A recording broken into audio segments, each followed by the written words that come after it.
superior fighter, landing more blows, throwing more blows, and generally dominating the action against Holyfield. Holyfield reversed the tempo in round 6, took advantage of a cut over Stewart's eye, which had resulted from a second-round headbutt, and progressively opened the cut to the point where the bout was stopped in round number 8.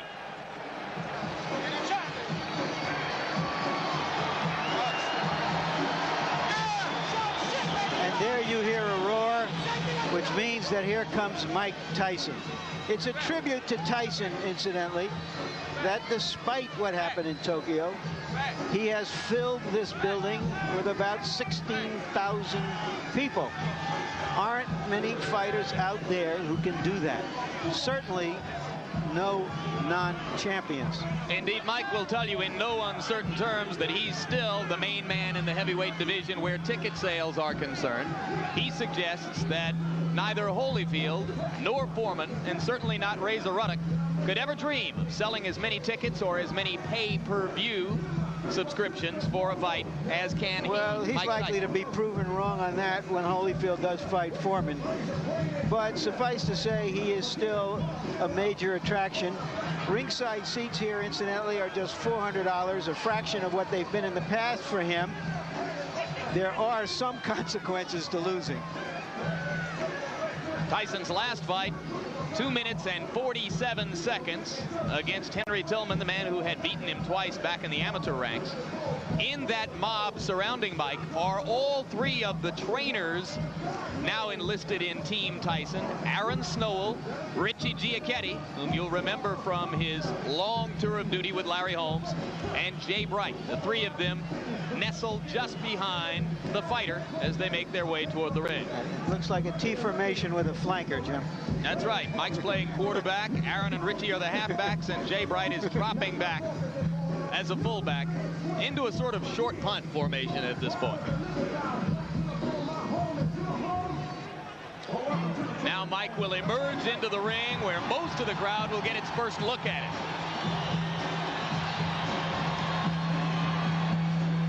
What he's wearing is a torn towel. And there you see the record. 38 wins, the 1 loss to Douglas in Tokyo. This the 40th bout of Tyson's professional career. His knockout percentage with 34 KOs is high, but not the highest in the history of the sport. And there goes Angela.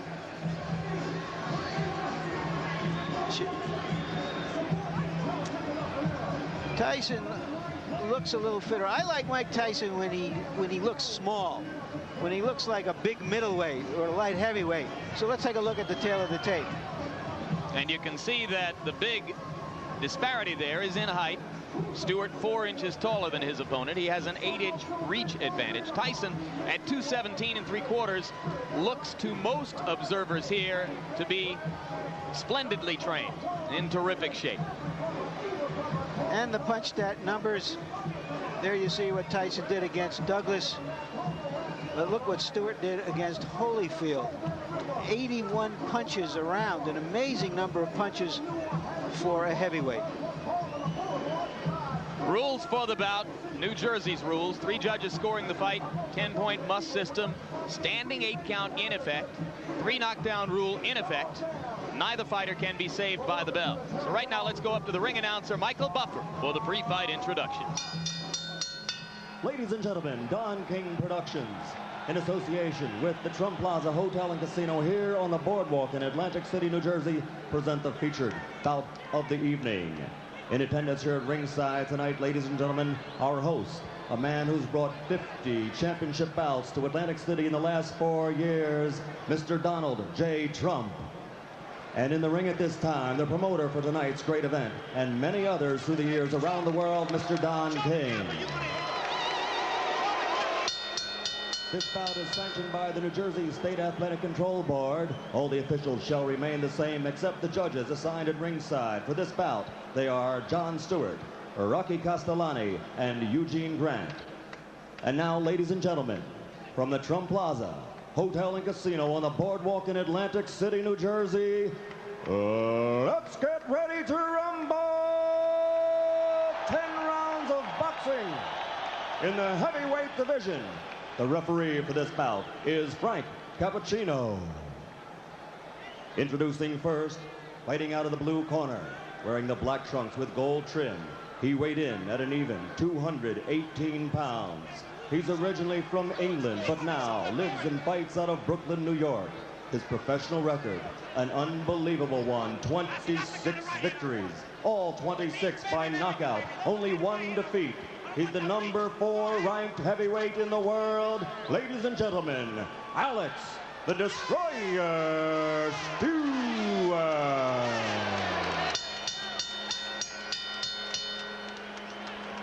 And fighting out of the red corner, wearing the solid black trunks, weighing 217 3/4 pounds, from Catskill, New York.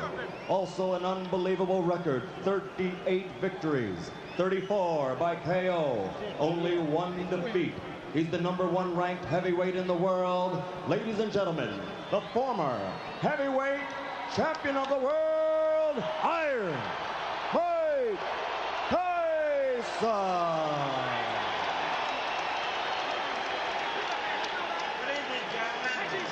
You're both given your instructions by the New Jersey Control Board. Protect yourself at all times. Like you, baby. Both your touch gloves. Come on, come on. Come on, baby. That's right, baby. The question, as in all Tyson fights, can the opponent maintain his poise in the face of Tyson's quickness and menace?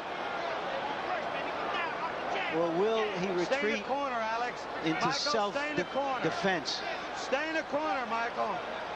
Stewart has stated categorically that he knows he needs to keep throwing punches to try to keep Tyson occupied. If he stops throwing, he'll be dead. Tyson lands a right and another. This could be quick. I was afraid of a 30-second soundbite. All right, man? Okay, let's go. Remember, Stewart never went down against Evander Holyfield.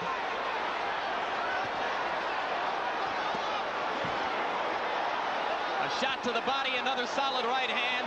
Stewart begins to throw as a means of trying to defend himself.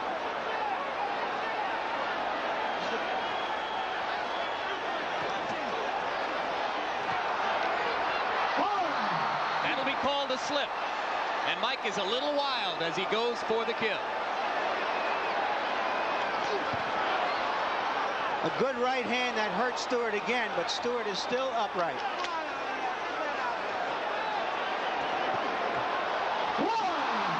That was a flush right hand. 4, 5, 6, 7, 8, 9. He's up just at the count of 9, Jim. How you feel, man? Taking a good look is Cappuccino. He's going to let him go. 3 knockdown rule is in effect. If Stewart goes down again, it's over. And Stewart has quick throwing punches. You can see how wobbly his legs are.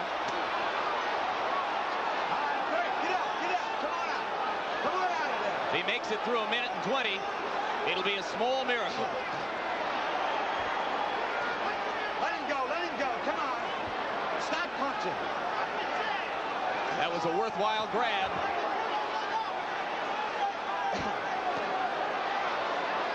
Tyson missed with a left that would have done it.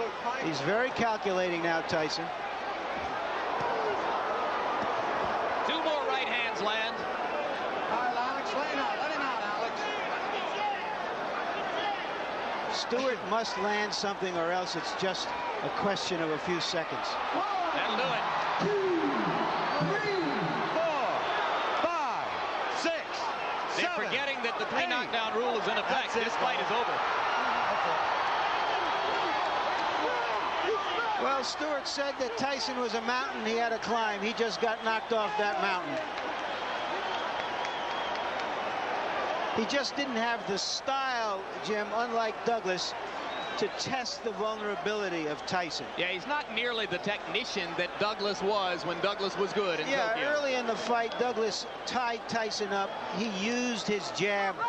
He survived and then determined the pace of the fight.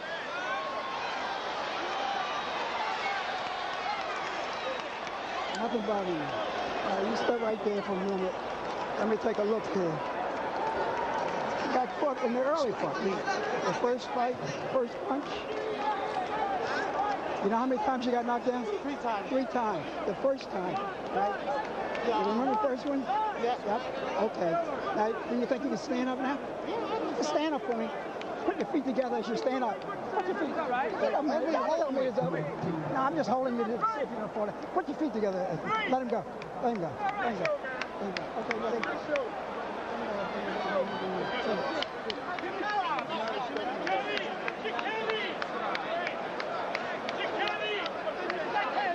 And here's the first of the 3 knockdowns. You look at Tyson moving in with controlled fury, and the right hand puts Stewart down. Stewart was able to get up at the count of 5. Now we'll take a look. Is this the first knockdown again? Yes, it is. Another angle. The right hand to the top of the head was the one that put Alex down. That knockdown occurred within the first 10 seconds of the round.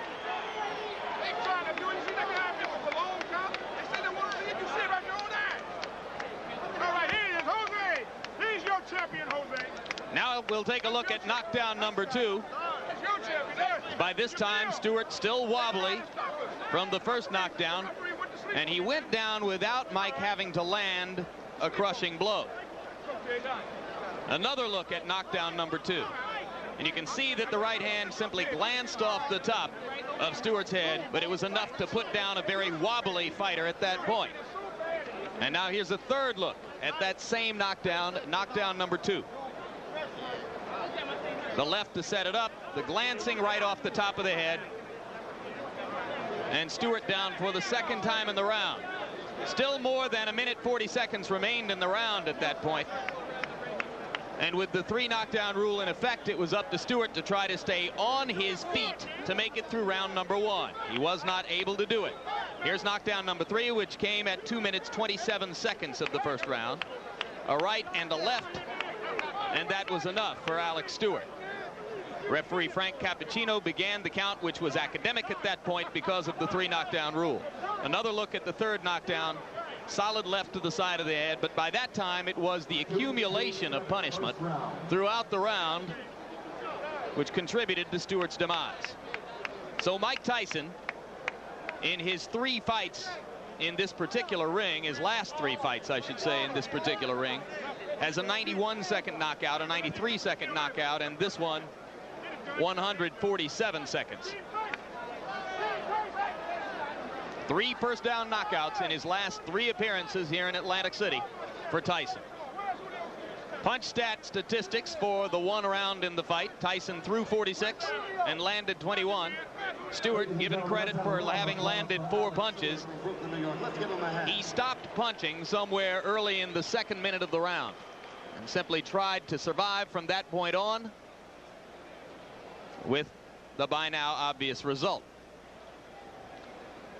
So this crowd remains on its feet, almost everyone still here in the arena as they await the official announcement. And we wait to see if well, they've gotten the official announcement. I was looking at replays, and I'm told now that the official announcement has already been made by Michael Buffer. And we wait now to see if we'll get a chance to talk with Mike Tyson about this, the 39th victory of his professional career.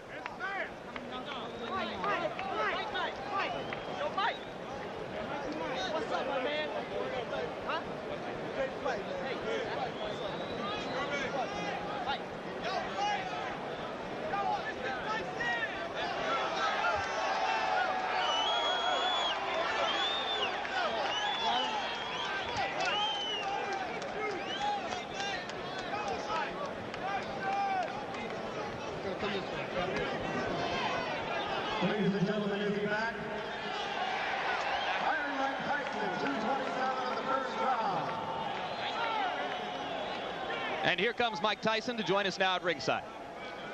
Congratulations on victory number 39. You came out with fury, to say the least. Knocked him down in the first 10 seconds of the round. If I can get you to turn toward the camera a little bit, Mike, how important was it to you to score a first-round knockout tonight? Well, you know, I mean, I knew he was a dangerous fighter once he got warmed up. And my objective, I was in great shape. He was to go in there and put the pressure on him for 10 rounds. I knew I had to break him eventually. You appear to be in sensational condition. Do you feel considerably differently now than was the case 10 months ago in Tokyo? Absolutely, because my mind is more prepared. You know, I mean, that's what basically the whole standpoint came down to, is being prepared mentally. How does your situation compare now to what most people would regard as the peak of your career when you knocked Spinks out here in 91 seconds?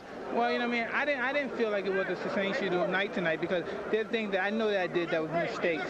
So, you know what I mean, a good fight, and I'm in good shape. And I just like to thank all my fans on HBO that's been supporting me. But I just like to say this is my last fight on HBO. It's because HBO, they think that you'd rather see Holyfield than me. Thank you for supporting me. I love you all. Bye. Mike, one final question. How important at this moment is the coming arbitration with regard to the WBC championship and the possible WBC title fight with Ruddock?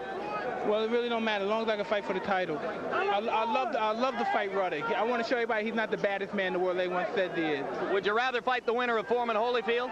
Excuse me? Would you rather fight the winner of Foreman Holyfield? I would fight anyone. You know what I mean? But I'm fighting for the moment. It looks like Ruddock might be in the wings, and I'm looking forward to fighting Ruddock. Can you elaborate on why you feel you've been treated unfairly by this network, which will state that it has 2 offers on the table for you for long-term deals? I have no comment. I don't want to talk about the company know what they did. And I'd like to say hello to all my troops again that's been supporting me. I'm out of here. We've enjoyed covering you. Thank you very much. We don't negotiate on the air. Our chief executive, Seth Abraham, will have plenty to say in the future about the potential for another Mike Tyson deal at HBO. It has been our hope for the past year that we could complete one more deal to give a long-term contract to Mike Tyson and to continue to cover his fights here on HBO. But there'll be no negotiation on the air. That will take place between Don King and Seth Abraham. We're grateful that Mike was willing tonight to come and speak to us at ringside in the midst of what is, quite candidly, a frosty period between us and him and his promoter, Don King. So Mike Tyson has the 39th victory of his career.